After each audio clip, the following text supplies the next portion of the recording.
So, what do we got for you in the way of pep talks this morning? Fuck off. It's about the best you're gonna get on a fucking Sunday around here, I tell you folks.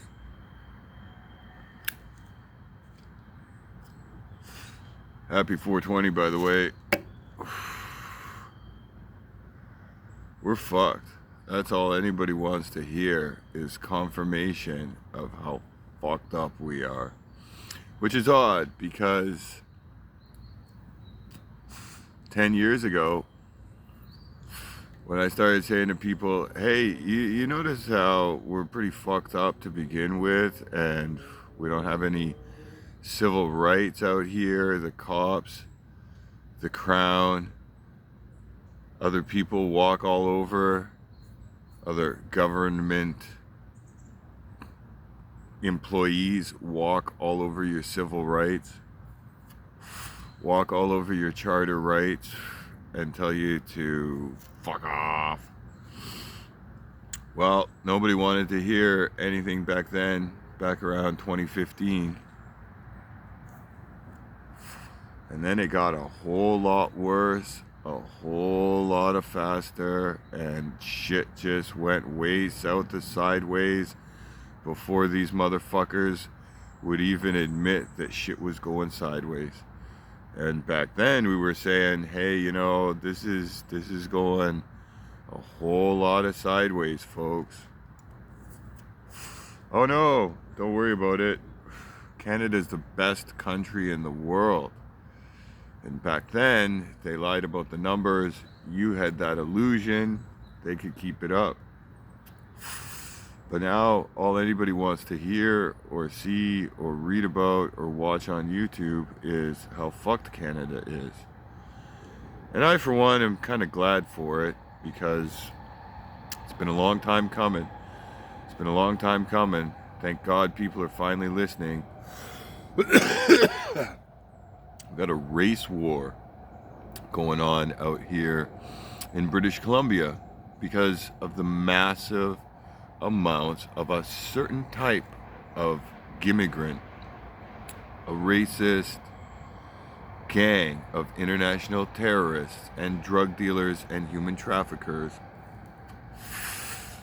people who have had to change their names 3 or more times to get into the country, people who are coming in on illegitimate student visas, and they're gangbangers, and they're here to be hired hitmen.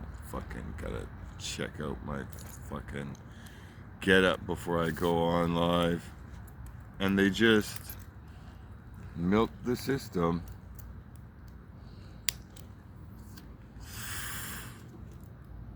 for all their gangbanger buddies and all that money that they're deriving from selling your kids drugs. It's going overseas to support international terrorism in Indo-Asia. This has been going on in Canada since when was it? 1984, 1985, the Air India bombing. Well, the 10 years before that, since 1975 or so, they had the same ethnicity, the same international terrorist organizations, the Casala credit unions.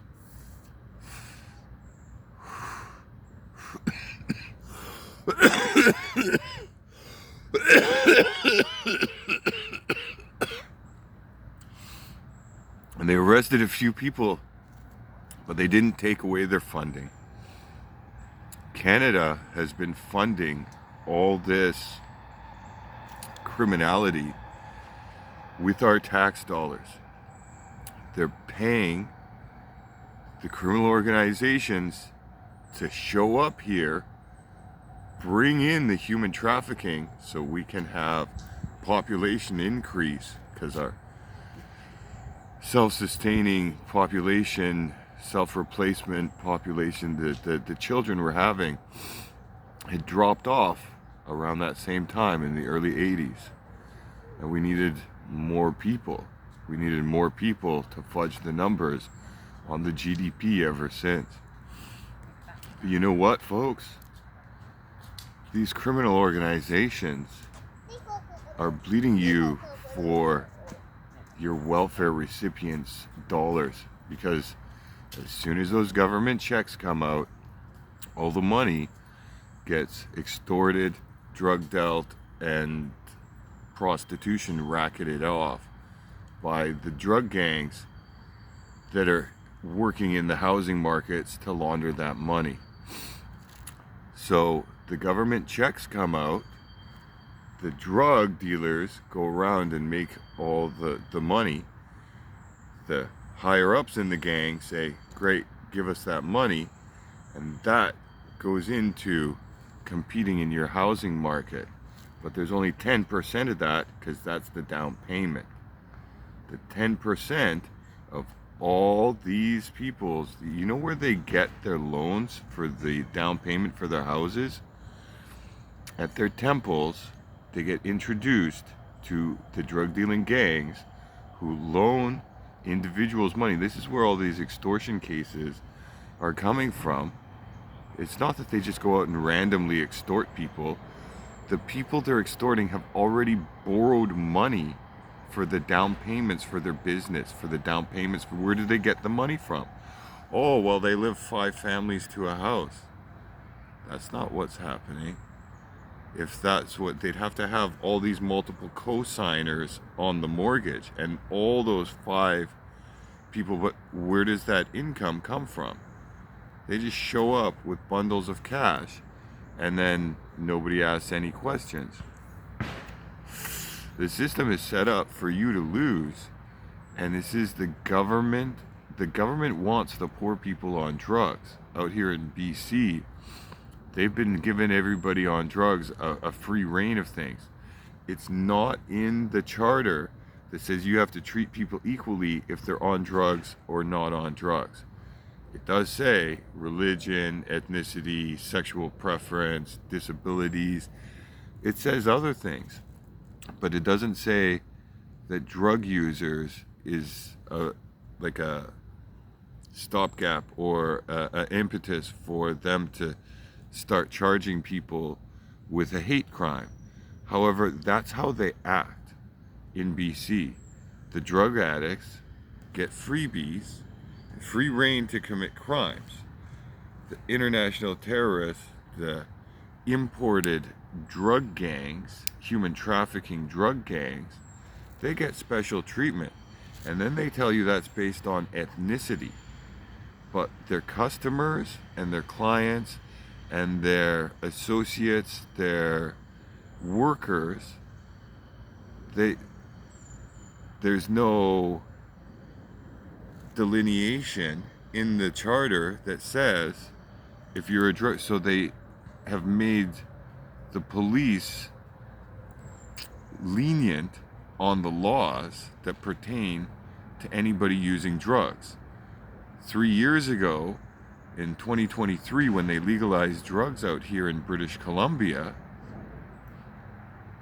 didn't matter if you were on drugs or it didn't matter what crime you did. They drug addicts, because they were on drugs or they told the police they were doing that crime to get the drugs, they got a walk, they got freebies. Why is it that these things are related? And it all goes back to the property market.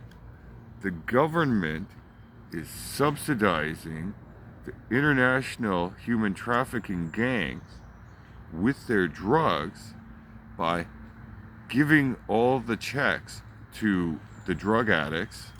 You know, you should have to pass a drug test if you were to get a welfare.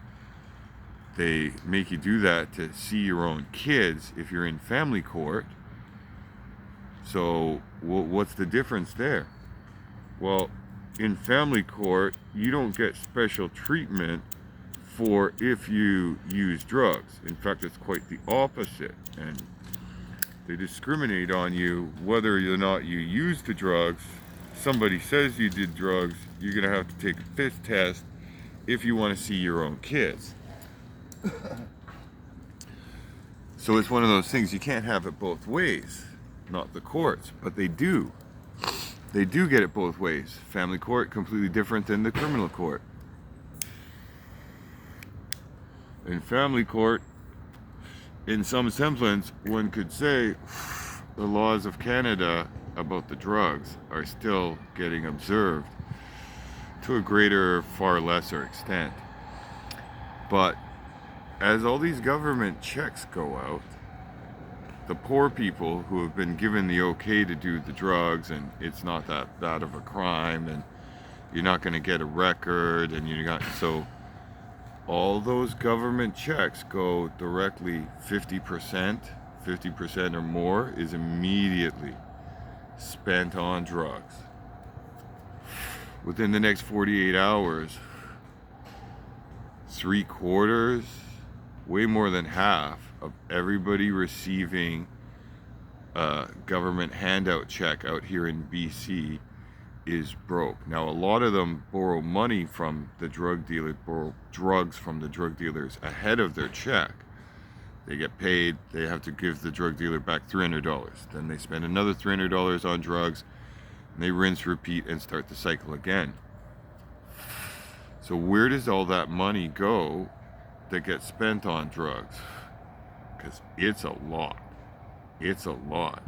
You got to figure where I've seen with, but in the poor areas, the government checks, that's the only time there's people in the mall. Immediately, government checks come out, 3 times more people in all the shopping centers and such. But there's also a lot more activity on the streets with the drugs. They purchase, get ripped off, get robbed, all of these street gangs, well, they got to get their supplies from somewhere. So all this money goes back to the Chinese are using the Indo-Asian gangs to produce the fentanyl and to be the street soldiers to sell the stuff. Well, they've got a lot of human trafficking. They've got the bodies to do it with. And as the bodies pile up, but the bodies that are piling up are the heritage Canadians, especially Amerindian.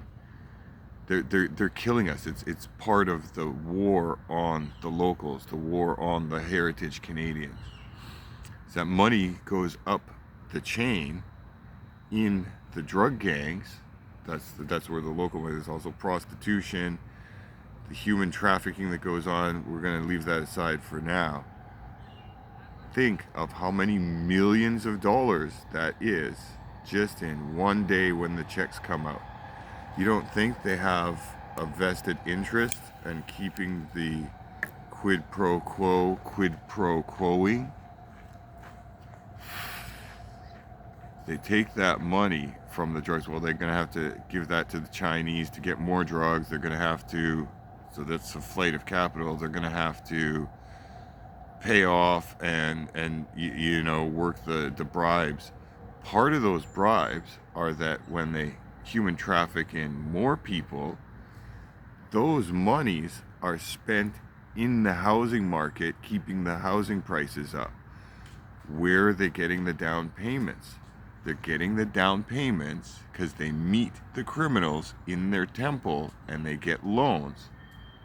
Loans of $125,000, loans of $200,000 to get the down payment for their house. Then afterwards, they move 5 people, 5 families, many people in with many incomes just to pay and keep paying that amount.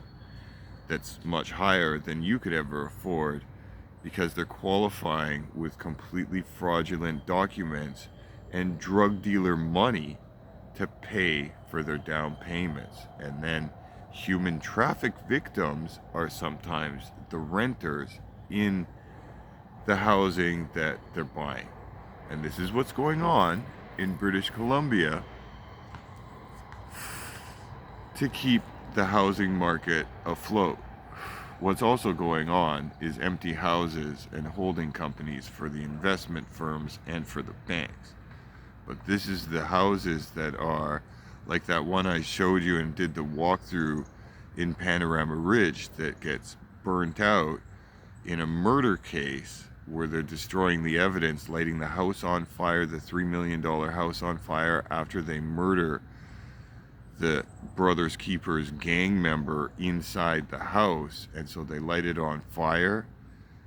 How much is the neighbor's house? How come that house is still worth $3 million when you look out your window and it's a crime scene? Isn't that the same as like a shitty place down by the bad side of the tracks? Well, shouldn't that be the cheap area of town?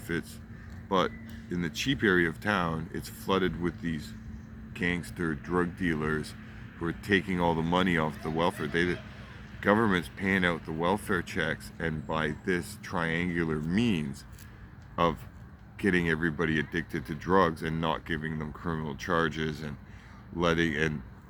they just get a pass to use and steal $145 blenders from London Drugs to trade for drugs on the street. That's all interrelated, folks. These newcomers that are showing up are not hardworking at all. There's been a race war on. Now, this has been going on since, like I said, the 70s. And it's grown. And it's grown to the point that it's like 50-50 in these ethnic enclaves of who's involved or has drug gang, international human trafficking, and the lawyers who work in the immigration law and sit in offices and pay the rent. They're part of it too. They're working it. It's way more than half in the lawyers and the professionals, just as much as it's more than half in the construction industry, undercutting. They don't care. The work at slave wages just to send $500 remittance back every month. They're just coolies who are here they're not outworking you at all. It takes 5 of them to do. I could outwork 5 of them on any day of the week. Your competency levels in English and numeracy but those 5 will all work cheaper and the government of Canada thinks that's 5 more fresh bodies all buying TVs and couches. No, they're not. They're here to change their name again and stay here and keep undercutting your kids for jobs and keep selling those same kids that are out of work and have no hope drugs, taking their government checks and buying houses in your nice posh neighborhoods to sell you out to the international terrorisms and bring in more human trafficking. And they think that this is a good idea. It's burning down the whole thing to rule over the shit heap of ashes. And as we see by what's going on in our forests, they got the go-ahead from the UN and the WEF. They are actively burning down the goddamn forest. I'm gonna go for joint number 2. It's a fat roach, but I guess I'm gonna rant on for a week and a half on my 3-minute fucking video. There's a lot that's going on out here in BC that you're not hearing about, because each individual story, they're not correlating. They're not doing further investigation like the Sam Cooper and the money laundering with the Chinese. I don't even hear Sam Cooper talking about the logistics of that triangular pattern that I just outlined in this video, of how the government of BC, with the BC housing, with the affordable housing and the BC housing list, is making sure that there is always protected drug dealers, members of drug gang, street gang level, but they have protected residents that the drug gangs take over that apartment and then they deal drugs to all the other, if you've got 100 units and they all get government checks, that means on one day a month,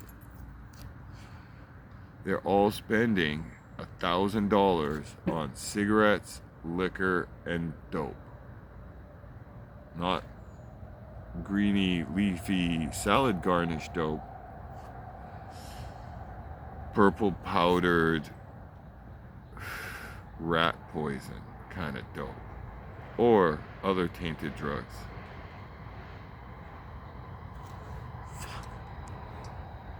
Okay, so now I'm getting a call. And is it... okay, so I got a call, but whatever. Okay, the point is, it's $100,000 in that one building that takes up a quarter or a third of a, part of a block. You don't tell me that both the government, who wants that money to, do, it would be spent on local businesses, and then that would be jobs and taxes and stuff. So the government would get a 8%, a 3%, a 17% cut on that money if it was, but how did they get 50% of that money back? Well, if you go into the liquor store, there's so much tax on the booze. So how are they extracting from the illegal street market 50% tax back on the drugs? Just like I said, the drug gangs are then loaning out the money to other members of their ethnic community, other human traffic victims,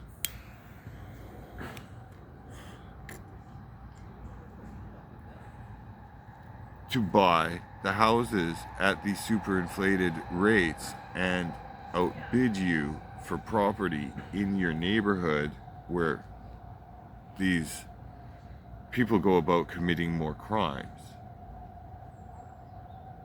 You see, they would be okay with just 8%, but they're not, because this getting the money back through these drugs and allowing the criminal drug gangs to operate, it's not just in the streets, it's in the financial market, it's in the money laundering, it's in the housing market, it's in the jobs and the human trafficking of people, and having these companies that are underbidding your companies and doing such a shit job that the general contractor has to hire back, and they have to do reframing and whatever the fix-ups are.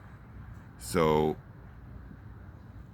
they're okay with all kinds of fucking shenanigans going on here in BC in the property market, and they damn well know that they're building leaky motherfucking condos because they don't fucking care, because nobody's gonna live in them. They're just gonna be holdings for the bank, for the pension funds, for the money marketeers that are rating the pension funds for actual value and selling them back shit that's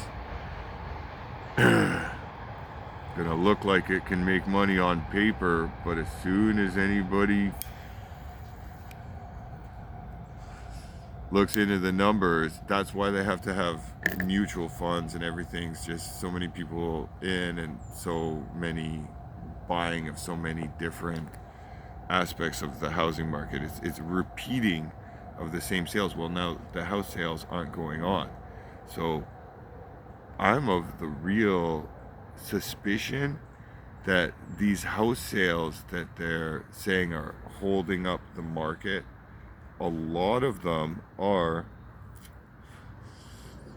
similar to what I'm talking about, the drug gangs that are taking, because if they can amalgamate from 100 people in 1 month, those drug debts, and in these BC housings, that's all on one block, and they can get 100,000. There's your down payment right there, just in 1 month. So you're telling me that it's, and then you multiply that over all the different neighborhoods. When those government checks come out, folks, this is like it's not just the poor areas of town, because people who have kids, they get the child tax credit benefit thing. So there's normal middle class and upper middle class and working folks too, that even though they're not getting as much, they're still like, oh look, I can go buy groceries. And then they think that the stores are crowded, but it's empty the whole 3 weeks out of the month. And it's just the individual days that the government checks come out that are spaced out over that fucking month.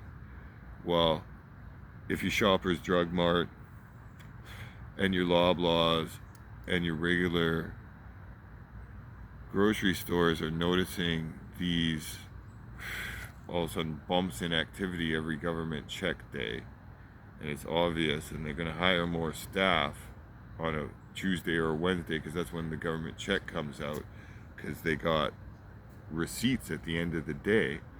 What the fuck makes you think that this is not a really big interest for these drug gangs who have guns and weapons and hitmen and enforcers, that they're not in the Lower East Side there? Literally millions of dollars show up all on one fucking day.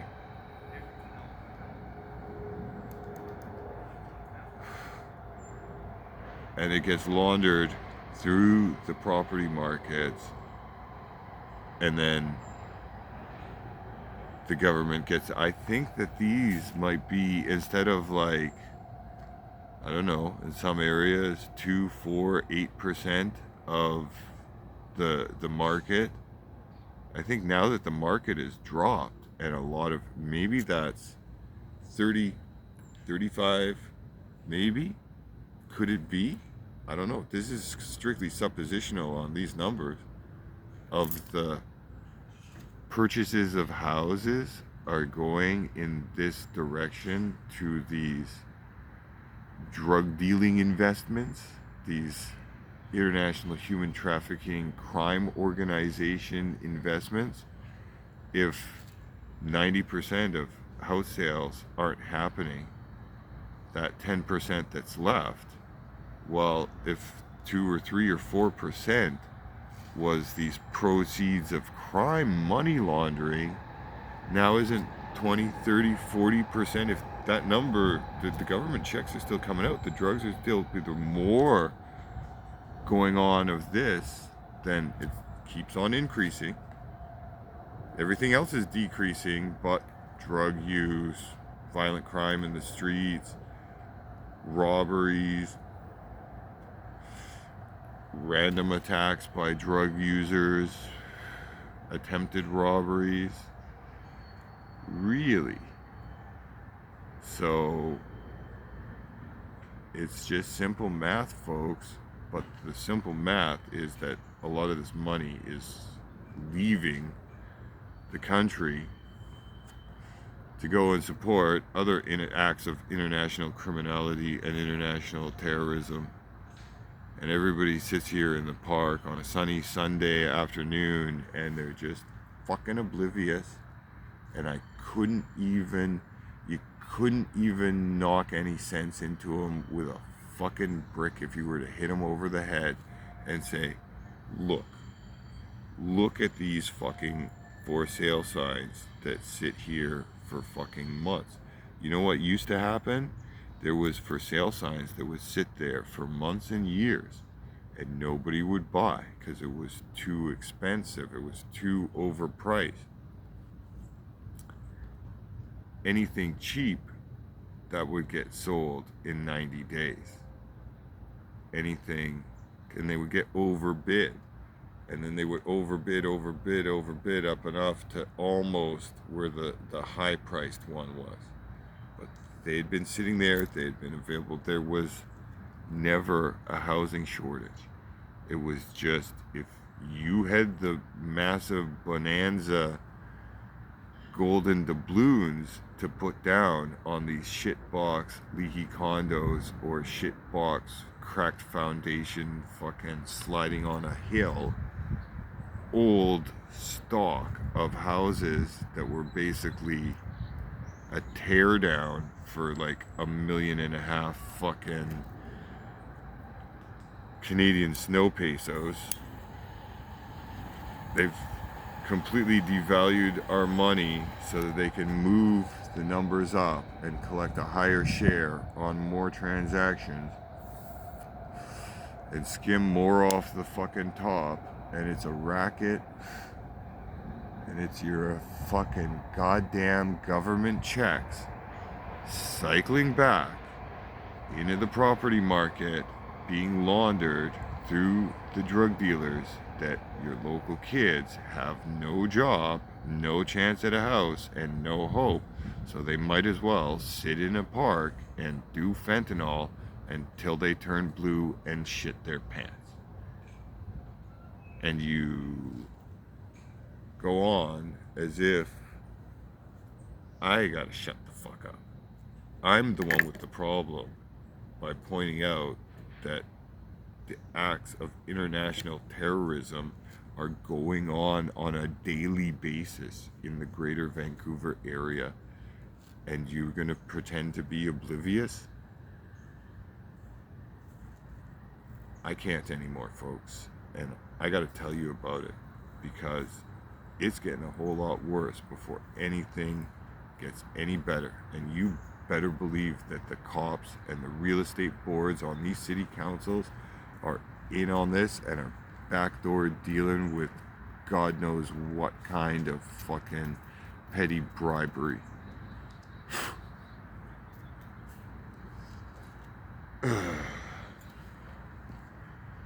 I give up. I'm gonna let you go. You guys have a nice go fuck yourself, and I'm gonna head off into the sunshine and go find fun stuff to keep my head above water. Let's hope so, eh, folks?